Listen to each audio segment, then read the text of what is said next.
quote, "I'll kill any policeman who comes within a mile of me," end quote.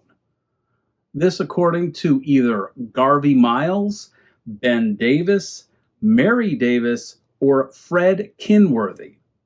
They were in Indianapolis, Indiana, and they weren't going down without a fight. Wanted for stealing at least 8 cars, the gang had barricaded themselves in a house.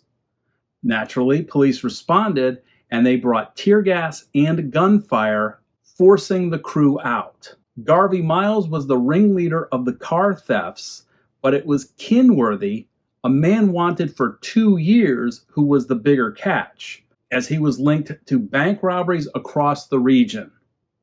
Thankfully, no one was injured, but the gang's joyride was over. Whether they utilized violence or they were more conniving, here on Decades of Gangsters, we follow their criminal antics from 1926 to 1941, when the U.S. enters World War II. Next up, a betrayal from inside the bank's own walls. At McKean National Bank in Terre Haute, Indiana, trust was shattered when teller Edison L. Wagner was caught with his hand in the vault. By October of 1927, Wagner had been convicted of embezzling a substantial $32,000. While Wagner stole quietly, others definitely preferred a louder approach. And with that, we head to Huntertown, Indiana. On what became a tense day in October of 1927, the State Bank of Huntertown became a mini battlefield. Cashier H.M. Tucker wasn't about to let a bandit walk away with the bank's cash.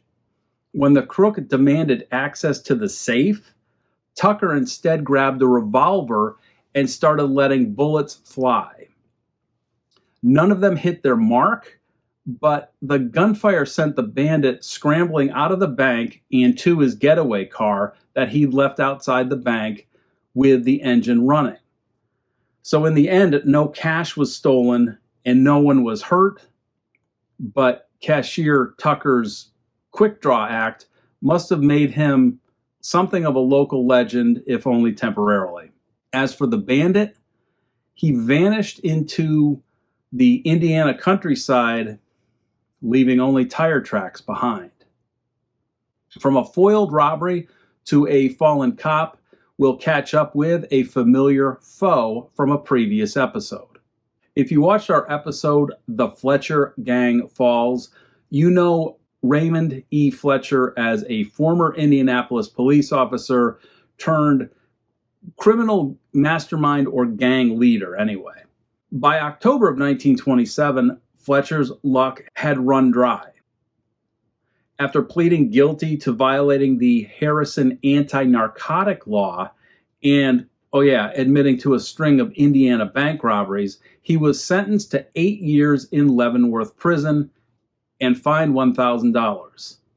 He was actually one of 18 prisoners shipped off that month, and Fletcher's fall from grace was a stark reminder that even those who took an oath to uphold the law could end up behind bars. So while Fletcher was headed to Leavenworth, another bank was crumbling under a different kind of pressure. In Kokomo, Indiana, the American Trust Company was reeling from a recent closure. By October of 1927, federal receivers had uncovered over $500,000 in personal notes held by the bank, though they deemed that only about $170,000 of that was actually recoverable, leaving a substantial loss. So no bandits, no gunfire, not even embezzling, and for depositors, it was a bitter pill. Their savings were tied up in that mess that who knows how many years it would take to unravel. But if it wasn't banks faltering, it was bandits thriving. So now we meet a man who was actually wanted in 3 states. Eddie Duffy was a Midwest one-man crime wave.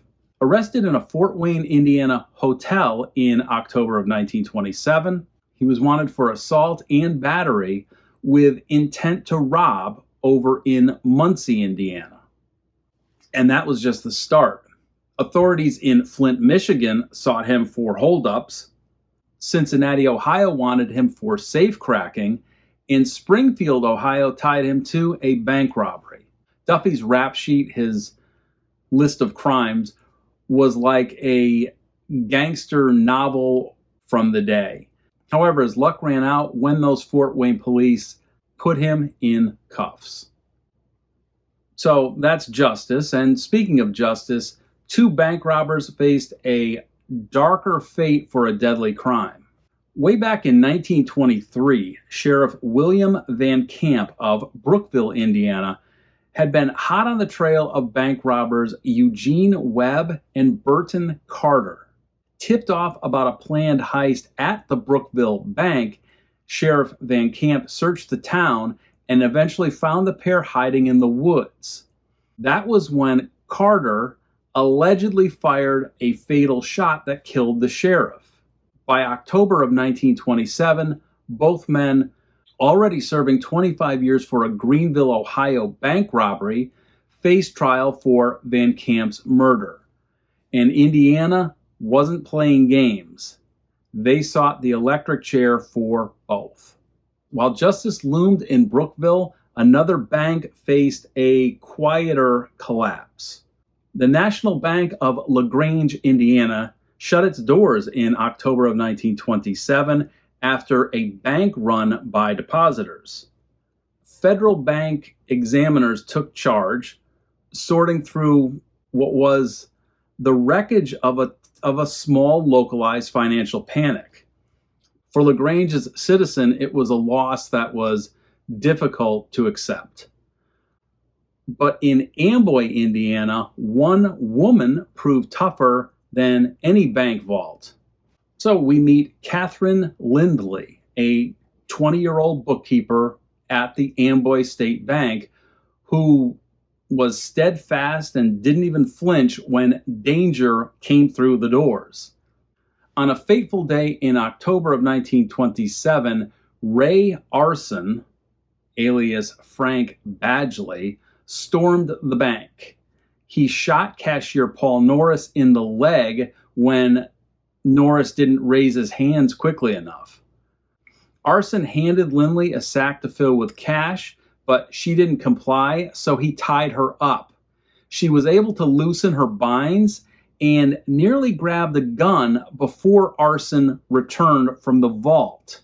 The bank was surrounded, so Arson used Lindley as a human shield, exiting the bank, and he ended up facing a posse that fired somewhere around 30 shots. Arson fired back as well, with one bullet hitting Clifton Small, who was a 28-year-old from Kokomo, Indiana, and Small was hit in the side.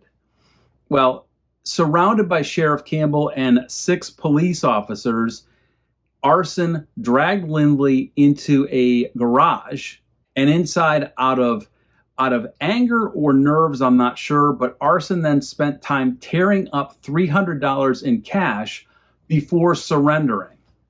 The remaining $2,000 was recovered. And Lindley, she never screamed, she didn't faint. Instead, she actually scolded the bandit, which grudgingly earned his respect. Frank Badgley, the man behind that heist, faced a grim future. Miami County authorities demanded a life sentence for that robbery, also the wounding of cashier Paul Norris, also the injury to Officer Clifton Small, and the fact that he used Catherine Lindley as a human shield. Badgley's past caught up with him when Lowell Rodenhamel, who was an assistant cashier at the 42nd Street Bank, identified him as part of the gang that stole $13,000 in August in a story that we covered over a several-month period.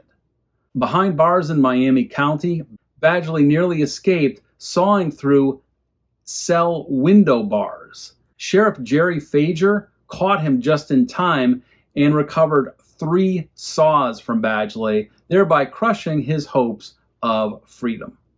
Now, from one bandit's significant downfall to another robbery combines spree in Bryant, Indiana. The Farmer and Merchants Bank in Bryant, Indiana was hit hard in October of 1927.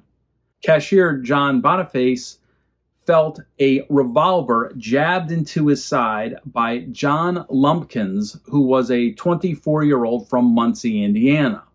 Lumpkins barked, quote, "Stick 'em up or I'll turn this thing loose on you," end quote. A day or two later, Lumpkins was arrested at an ice cream plant where he worked, denying everything. Meanwhile, George Golaher, a 28-year-old Winchester, Indiana car salesman, was nabbed at the Clayton Dudley Roadhouse and positively identified by cashier John Boniface. Golaher later pleaded guilty, sealing his fate as one of 3 men tied to that heist. Now, from Bryant's bold robbery to a night watchman's ordeal in Arcadia, Indiana. Night watchman Walter Kinder was doing his rounds outside the Arcadia post office when 2 men asked for directions so they could go to a filling station to buy gasoline. Moments later, while the 2 men were engaged with Kinder, someone sneaked up from behind and knocked him out by hitting him in the head with a rifle butt. They then gagged him and dragged him 200 feet to a car. They then drove him outside of town, approximately 2 miles outside of town, and tied him to a fence, from which Kinder eventually freed himself. The culprits, John Wagner, William Stafford, Roscoe Parrish, and Ray Guest, tried to crack the First National Bank's safe vault, but were thwarted by a faulty acetylene torch. By that Saturday, all 4 were in custody, with Wagner, Stafford, and Parrish signing confessions. Guest, a 19-year-old from a wealthy family, initially denied his role but later pleaded guilty, earning him 1 to 10 years in the Indiana Reformatory. From Indiana to a Wisconsin teller's fishy scheme we go.